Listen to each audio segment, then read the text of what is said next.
Seja muito bem-vindo à Escola A Mais, a Escola Bíblica do Área Mais. O nosso objetivo é que você conheça mais a Deus, que você o ame mais e que você o torne ainda mais conhecido. Nós estamos muito felizes que você está aqui. Essa é a quarta aula da série O Plano, Introdução à Teologia Bíblica. Nessa série nós estamos olhando para o relato da Bíblia e entendendo o que esse relato nos conta através de todos os seus atos. Nós estamos olhando como um relato completo, entendendo a metanarrativa, a história completa da Bíblia, de como Deus se revelou, de como Deus escolheu salvar para si pecadores, como eu e você. Essa é a nossa quarta aula. Na primeira aula nós falamos sobre o ponto de partida, sobre como nós vamos olhar para esse relato a partir da luz do Evangelho, da luz da pessoa e da obra de Jesus Cristo. Nós aprendemos um pouquinho sobre o que é a Bíblia. Na segunda aula nós falamos sobre o primeiro ato, sobre a criação. Entendemos quem criou todas as coisas, entendemos por que todas as coisas foram criadas e para que. Entendemos a função do ser humano e todos os papéis, os mandatos que os seres humanos tinham para cumprir. Na terceira aula, nós conversamos sobre o segundo ato. Nós conversamos sobre a queda e entendemos o que aconteceu, o que Adão e Eva fizeram, quais as escolhas deles e como eles se rebelaram contra Deus. Se você perdeu alguma dessas aulas, corre lá, assiste essas aulas, todas elas estão no YouTube, o link vai estar na descrição do vídeo aqui embaixo. Lembrando sempre também que se você está assistindo essa aula no momento da estreia, ela estreia toda segunda-feira às 20 horas. Você pode deixar suas perguntas aqui no chat, porque nós temos monitores no chat para te ajudar, para responder as suas dúvidas, para interagir com você. Se você está assistindo em algum momento posterior, você pode deixar sua dúvida aqui no comentário, que eu vou sempre entrar para responder as suas dúvidas. Vamos nessa? Hoje nós vamos para a nossa quarta aula e continuaremos conversando sobre os efeitos da queda, ou iniciaremos a nossa conversa sobre os efeitos da queda. Terceira aula foi sobre a queda, agora sobre os efeitos da queda em nós, os efeitos da queda na humanidade. Então, nós já olhamos para a criação, olhamos para a queda e continuaremos conversando sobre os efeitos da queda. Se você gostou desse bonequinho rodando, deixa um like aí, deixa o seu comentário no chat, porque eu levei bastante tempo para fazer, mas eu achei que ficou muito legal. Vou até deixar ele um tempinho assim para você desfrutar do bonequinho da queda caindo, rodando. Bom, mas vamos lá então, né? Vamos relembrar algumas coisas. Então, um momento relembrando a nossa terceira aula. O relato da queda revela a rebeldia de Adão e Eva contra Deus. Lembrem-se que Adão e Eva foram colocados no Éden e receberam alguns mandatos. Dentre estes mandatos estava o mandato de comandar todas as coisas, de governar todas as coisas, que nós chamamos de mandato cultural. Estava também o mandato de se relacionar com Deus, que nós chamamos de mandato espiritual. E o de se relacionar entre si, o de desenvolver uma sociedade a partir do seu relacionamento. Nós chamamos isso de mandato social. Entretanto, Adão e Eva escolhem, e nesse mandato cultural, lembrem-se que eles poderiam desfrutar de todas as coisas. Eles poderiam comer de todas as árvores do jardim, excetuando uma árvore, a árvore do conhecimento do bem e do mal. Eles não poderiam comer aquele fruto, que nós não sabemos se é uma maçã, a Bíblia não fala nada sobre isso. Mas eles não poderiam comer o fruto da árvore do bem e do mal. E eles escolhem se rebelar contra o que Deus determinou para eles. E o fato deles se rebelarem contra Deus fez com que eles perdessem todos aqueles benefícios que eles tinham, que eles perdessem todas as coisas que eles poderiam desfrutar. Você se lembra que Deus declara o seu juízo sobre eles, dizendo que a mulher sentiria dores, que a criação seria também amaldiçoado, que a criação também cairia junto com o homem, que o homem teria que trabalhar, lutar para conseguir o seu sustento, e que a morte ali seria instituída. Então, tanto a morte física quanto a morte espiritual, o afastamento de Deus. E outra coisa que nós devemos nos lembrar é que esse pecado e as suas consequências são imputados a toda a humanidade. Bom, esse pecado é chamado de pecado original. É um pecado que repercute em toda a humanidade em função da representatividade de Adão. Lembrem-se que Adão é o representante de toda a raça humana, seja por uma representação federativa, seja por uma representação natural. Então, o pecado de Adão, ele repercute em toda a raça humana ao longo de toda a história. Segundo Graham Goldsworth, a queda demonstra a rebelião de toda a raça humana contra Deus, mediante o ato histórico de nossos primeiros pais. O evento da queda que nós estudamos na terceira aula, ela demonstra a rebelião de toda a raça humana. Não apenas porque o pecado de Adão repercute em toda a raça humana, mas porque o comportamento da raça humana se mantém semelhante ao comportamento de Adão. O comportamento de toda a humanidade ao longo da história tem nuances muito parecidas, ou tem ações muito parecidas com o comportamento de Adão e Eva. Lembrem-se o que Adão e Eva fizeram. Eles escolheram desconsiderar a vontade de Deus e a verdade de Deus e escolheram determinar e analisar essa vontade a partir de si mesmos, a partir do seu desejo, a partir das suas vontades. Em vários momentos ao longo da história relatada na Bíblia, mas também ao longo da história do mundo, a história da humanidade, nós percebemos em vários momentos que os homens, os seres humanos, tendem a escolher desconfiar de Deus e confiar nas suas próprias vontades, nos seus próprios desejos. Então a queda sim demonstra a rebelião de toda a raça humana contra Deus. Como consequência do pecado, temos a tendência inata de querer seguir o nosso próprio caminho. Somos rebeldes com os caminhos que são colocados para nós por Deus. Bom, existe uma consequência desse pecado para toda a humanidade que se chama depravação radical da humanidade. Jacob Armínio, um teólogo antigo, ele diz que o homem natural, estando morto no pecado, existe em um estado de inabilidade moral ou impotência. E esse vai ser o nosso primeiro foco aqui.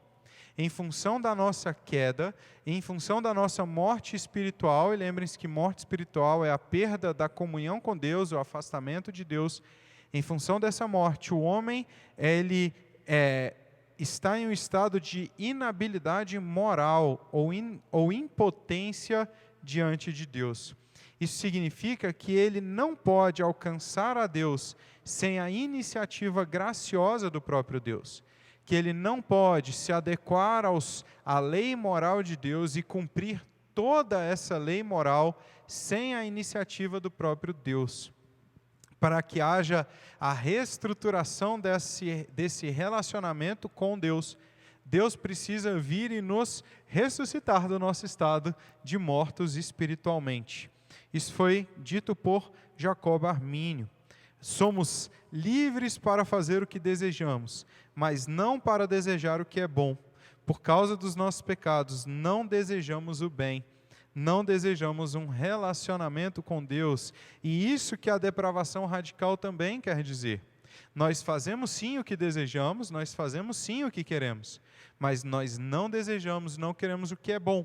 Nós não desejamos e não queremos o cumprimento da lei moral e, principalmente, o relacionamento com Deus. Em nosso estado de mortos, nós não queremos nos relacionar com Deus. Romanos 3, 10, 11, versículos 10 e 11, Paulo escreve: como está escrito, não há um justo, nenhum sequer, não há ninguém que entenda, ninguém que busque a Deus. Mais uma vez, no estado natural, no estado caído, não há um homem sequer que esteja habilitado a buscar a Deus, porque ele está morto espiritualmente. Não há um homem sequer habilitado moralmente, eticamente, porque ele está morto espiritualmente. Ainda assim, que ele possa desfrutar de momentos bons, ou que ele possa não desfrutar, mas fazer eventualmente coisas boas. Olha o que Graham Goldsworth diz: a raça humana, apesar de morta, continua, multiplica-se e prossegue, portanto, a imagem de Deus. A graça de Deus permite que a raça humana morta exista, esperando por algo, para que um propósito maior se cumpra nela. Isso quer dizer que o homem natural, o homem caído, ele faz alguma coisa boa, ele tem a capacidade de fazer coisas boas, mas ele não tem a capacidade por si mesmo de fazer o que é melhor, de fazer tudo o que é bom. Que é o quê? Que é o relacionamento com Deus, que é buscar o relacionamento com Deus. Estas coisas boas que ele faz estão relacionadas não a uma bondade intrínseca, mas à imagem de Deus nele. A imagem de Deus nele faz com que o homem natural, o ser humano caído, mesmo que ainda não tenha sido resgatado por Cristo, ainda não tenha nascido de novo, faça coisas boas por conta dessa imagem de Deus. Além disso, há uma graça comum que nos cerca, uma graça de Deus com toda a humanidade, que preserva, que cuida, que serve, que faz com que haja coisas boas mesmo no mundo caído. Sobre essa graça comum, Wayne Grudem diz que graça comum é a graça de Deus pela qual Ele dá às pessoas bênçãos inumeráveis que não são parte da salvação. A palavra comum aqui significa algo que é dado a todos os homens e não é restrito aos crentes, aos cristãos. Por meio da graça comum, o homem natural, o homem caído, aquele que ainda não foi regenerado, ele pode sim desfrutar de uma presença de Deus, desfrutar de algo bom e fazer algo bom. Entretanto, ele é depravado, corrompido radicalmente. Ele não é capaz de fazer plenamente o que é bom e não é capaz de acessar a Deus e de se relacionar com Deus. Pastor Felipe Falcão diz: pela presença do pecado, somos totalmente incapazes de nos relacionar com Deus. Jesus, como mediador, nos dá a possibilidade de relacionamento espiritual com Deus. Mas sem um mediador, não temos como nos aproximar de Deus em função da nossa morte espiritual. A graça comum é suficiente para fazer coisas boas, para que nós façamos coisas boas, mas não é suficiente para nos levar a Deus e, consequentemente, para nos salvar.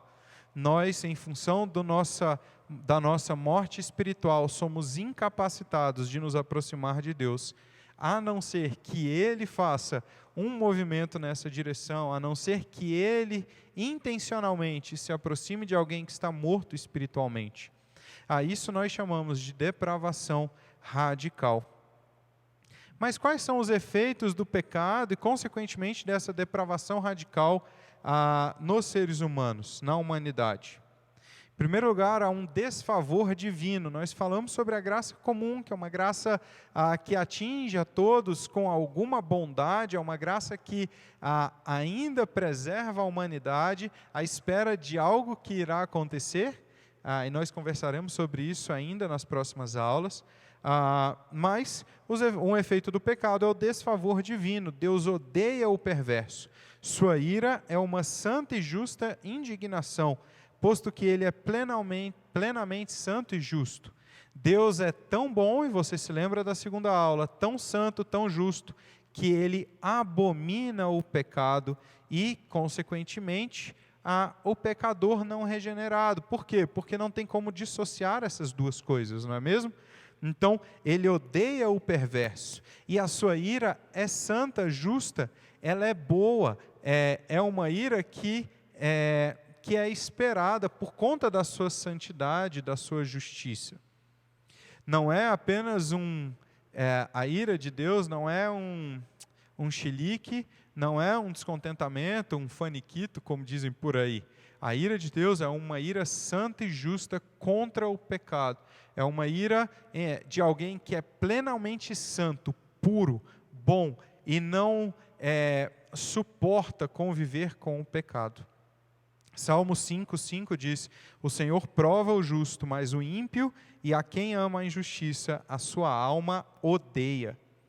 Salmo 5:11 diz, essa referência está errada, é Salmo 11, versículo 5. Eu inverti, então Salmo 11, versículo 5. Os arrogantes não são aceitos na tua presença, odeias todos os que praticam o mal. Todos os que praticam o mal são odiados por Deus em função da sua santidade.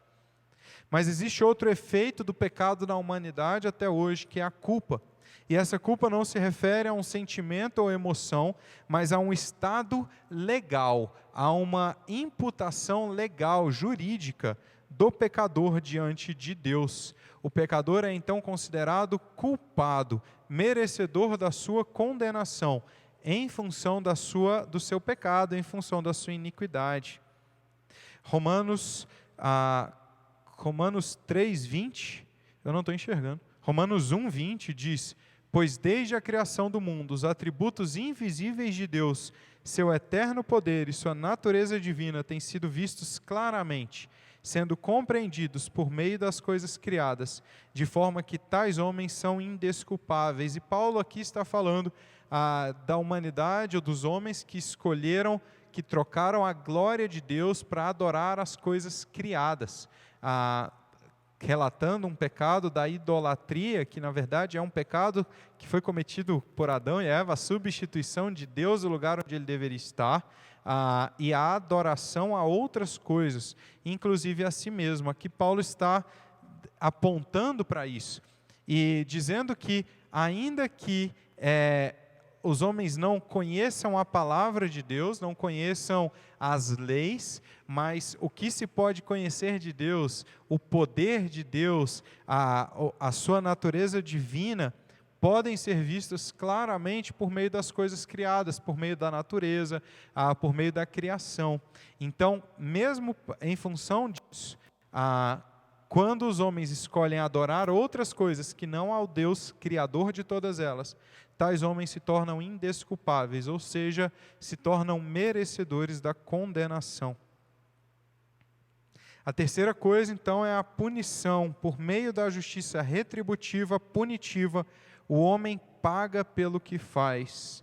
Aqui, se você assistiu o Solta o Verbo, que fala sobre a justiça de Deus, você já sabe o que é a justiça punitiva ou retributiva. É a justiça que pune de acordo com o crime, que pune de acordo com a condenação.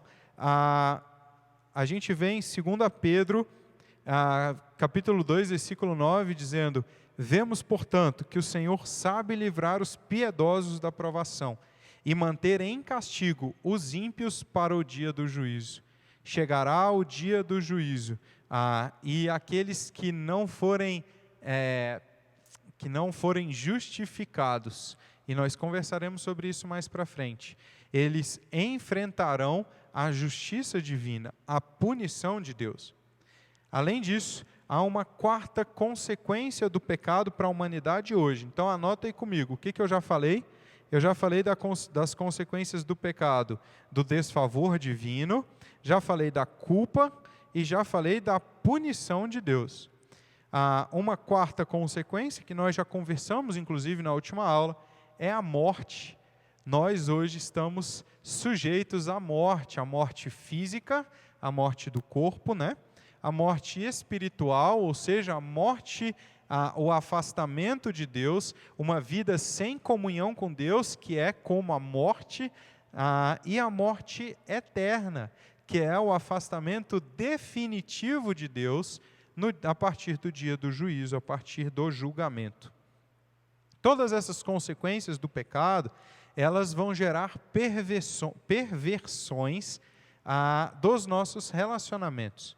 Então, o pecado em si, que é cometido por todos os homens, posto que todos os homens escolhem adorar outras coisas ao invés do Criador, o pecado que nos afeta porque é trazido de Adão, em função desses efeitos, esse pecado vai perverter as nossas relações.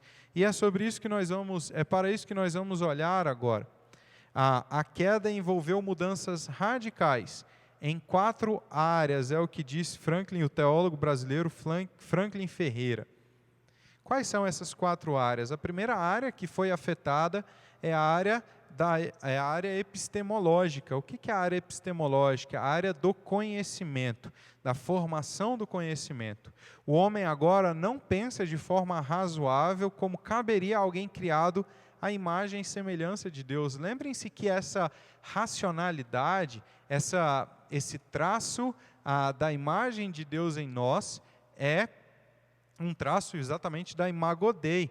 A partir da nossa queda, apesar de mantermos a nossa imago Dei, essa imago Dei essencial não se perde, mas a função dessa imago Dei se perde. Então, há uma queda, há uma perversão epistemológica, uma perversão na forma de pensar, na forma de elaborar o conhecimento.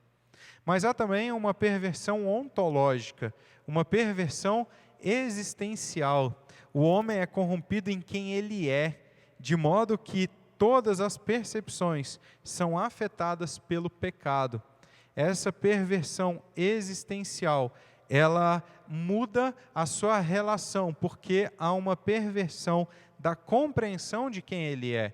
Lembrem-se que nós vimos que um dos efeitos da queda de Adão é uma incompreensão ou é uma mudança de compreensão dele mesmo, da sua identidade, do que ele estava vivendo ali. Então, essa perversão ontológica, ela atinge ainda hoje os seres humanos.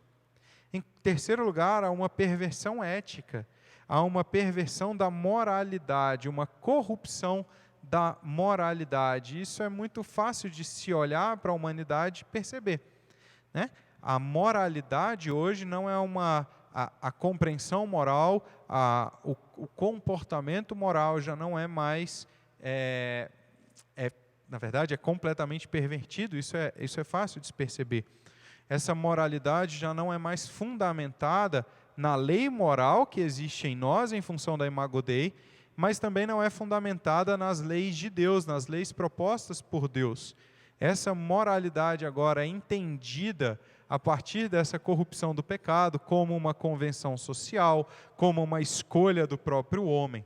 Há então uma corrupção da moralidade, uma corrupção ética do que havia sido criado. E há também uma corrupção teleológica, há uma corrupção da percepção do objetivo do homem no universo, do propósito do homem, do ser humano no universo. E por causa dessas corrupções, a gente tem também uma série de consequências.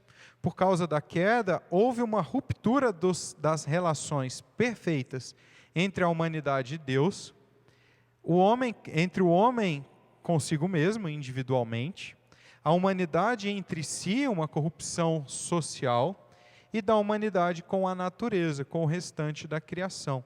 Nós vamos passar por cada uma delas, mas lembrem-se que o primeiro efeito é a perda da comunhão com Deus. Então, Adão foi retirado do Éden em função da sua corrupção.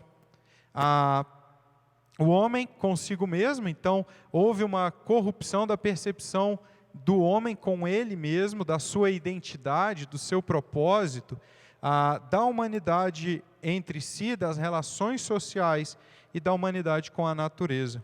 A primeira delas é uma perversão da relação vertical. E quando nós falamos de perversão da relação vertical, nós estamos falando de uma relação entre os homens e Deus. O pecado rompe a relação vital entre a humanidade, portadora da imagem de Deus, e o Criador. Somos alienados da presença e do amor de Deus. Em vez de adorar a Deus como Criador, temos a tendência perturbadora de adorar a criação. A idolatria é a inclinação humana pecaminosa de adorar, cultuar algo que nós mesmos fizemos, ou algo que se refere a nós, ou algo que está aqui nessa natureza, e ao invés daquele que nos fez, ou daquele que fez todas as coisas. Essa perversão, essa alienação de Deus, é o que nós chamamos de perversão da relação vertical. Mas há também uma perversão da relação horizontal. E um exemplo disso é a história de Caim e Abel, o relato do que aconteceu com Caim e Abel após a queda. Caim não aceita o veredito de Deus. Ele age com ira direcionada contra Abel e o mata. Desse modo, demonstra-se que o conflito humano é a consequência da quebra de comunhão com Deus. Isso é dito por Graham Goldsworth. As relações humanas, elas se rompem, então, como efeito direto da ruptura da relação com Deus. Todo conflito humano é consequência do rompimento, da ruptura da relação com Deus. E aí nós podemos ver e facilmente constatar, ao olhar os jornais, ao olhar a nossa volta, o que há de problema, não é mesmo? A escravidão, nós podemos olhar na história, a exploração de povos, o que há hoje em dia, por exemplo, da segregação racial, o que há hoje em dia do ódio, da perversão das relações humanas, inclusive das relações de trabalho. Tudo isso é consequência de uma perversão da relação com Deus. E mais uma vez, o exemplo mais marcante disso é a relação de Caim com Abel, um assassinato em função de uma perda de relação com Deus. Isso acontece hoje em dia também, não é mesmo? É só olharmos para o jornal. Há também uma perversão da relação do homem com a criação. E mais um exemplo disso é visto nos telejornais aí.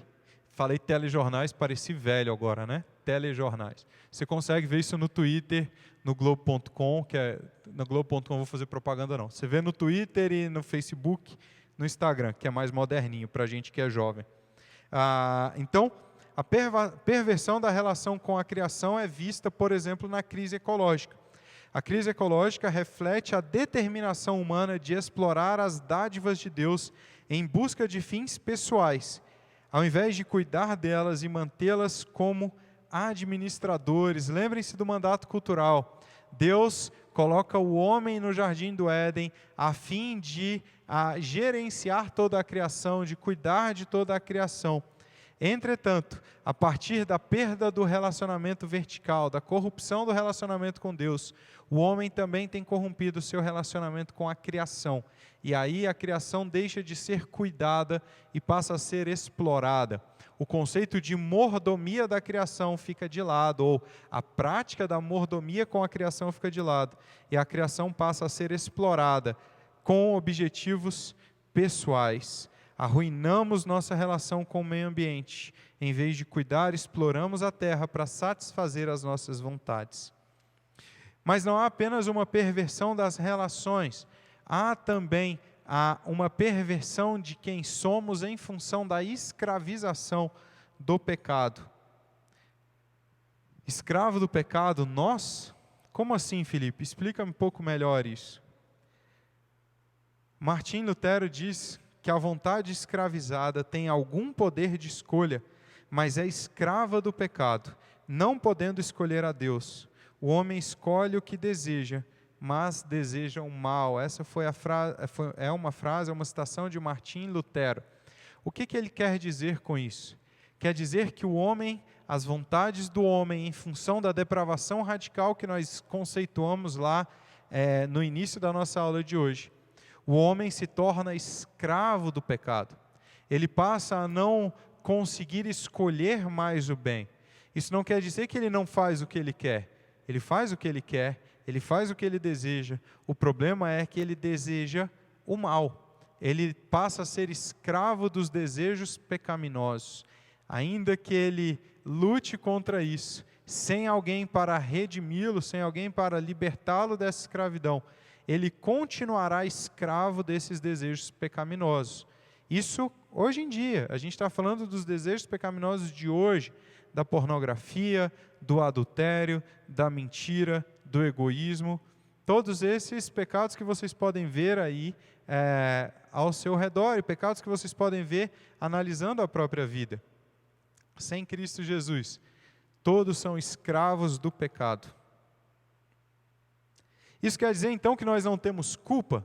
Que se somos escravos do pecado não podemos ser responsabilizados? Pelo contrário, a raça humana é pecadora devido ao pecado de Adão.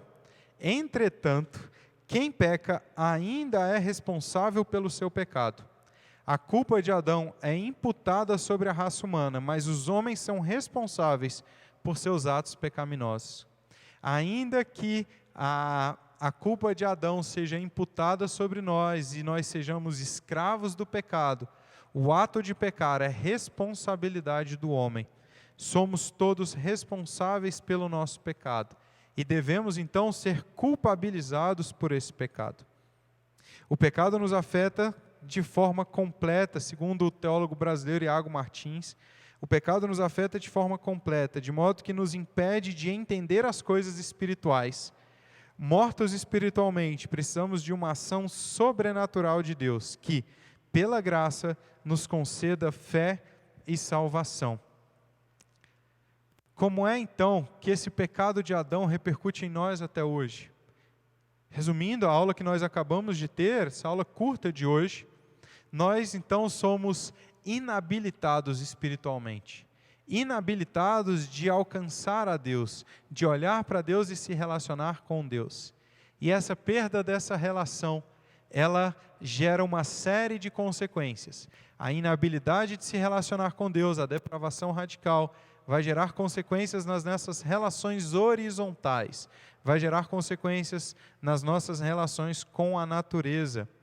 Sem alguém que nos liberte, e vai gerar uma escravidão com o pecado. Sem alguém que nos liberte dessa escravidão, liberte dessa inabilidade de alcançar a Deus, liberte dessa inabilidade de se relacionar com Deus, nós não temos como fazer isso. Nós nos manteremos nesse estado de miséria, nesse estado de sofrimento. Graças a Deus por Jesus Cristo. Isso é o que Paulo fala no final do capítulo 7 de Romanos, após dizer que ele mesmo, que em si mesmo ele não consegue fazer o bem, que ele quer fazer o bem, mas por isso e quando ele quer fazer o bem, ele faz o mal, quando ele não quer fazer o mal, ele não consegue, e que ele percebe uma força dentro dele lutando contra a capacidade de fazer o bem. E ele termina numa exclamação: graças a Deus por Jesus Cristo. Essa é a forma como nós exclamaremos também, mesmo depois da aula de hoje. Após a aula de hoje, pode ser que você esteja se sentindo triste, olhando para a sua incapacidade em si mesmo. Mas eu quero dizer que há esperança, e esse é o assunto das nossas próximas aulas. A humanidade caiu porque Adão caiu, e os efeitos da queda permanecem até hoje. Entretanto, Deus providenciou um resgate para nós. Deus providenciou uma forma de nos redimir dessa queda, de nos redimir do pecado. E mais do que isso, Deus providenciou uma forma de se relacionar conosco. Graças a Deus por Jesus Cristo, porque é por meio de Jesus Cristo que nosso relacionamento com Deus é restabelecido. E Deus não anunciou isso agora, Deus não anunciou isso, Deus não demorou para anunciar isso. Logo depois da queda, Deus anuncia a redenção em Cristo Jesus. Em sua infinita misericórdia e bondade, Deus anuncia logo após o pecado de Adão e Eva. E isso nós chamamos de proto-evangelho. A primeira demonstração, a primeira revelação do evangelho. Em Gênesis 3,15 ele diz: porém inimizade entre você e a mulher, entre a sua descendência e o descendente dela. Isso ela está falando para Satanás, para a cobra. E este ferirá a sua cabeça, e você lhe ferirá o calcanhar. É o primeiro anúncio que Deus faz, de que haverá um descendente da mulher, o descendente da mulher, que pisará a cabeça da cobra e nos libertará de todas essas maldições, do juízo dele, e nos libertará de todas as consequências desse pecado. Esse é o assunto da nossa próxima aula. Na próxima aula nós começaremos a conversar sobre a redenção. Deus anuncia a redenção que viria e que veio. E essa redenção tem efeitos maravilhosos, sobrenaturais, cosmológicos até hoje. Eu espero você então na nossa próxima aula. Não deixe de curtir essa aula, de compartilhar com seus amigos. Não deixe de colocar suas dúvidas no chat aqui ao lado ou nos comentários aqui embaixo. Deus abençoe sua semana e até a semana que vem. Um abraço.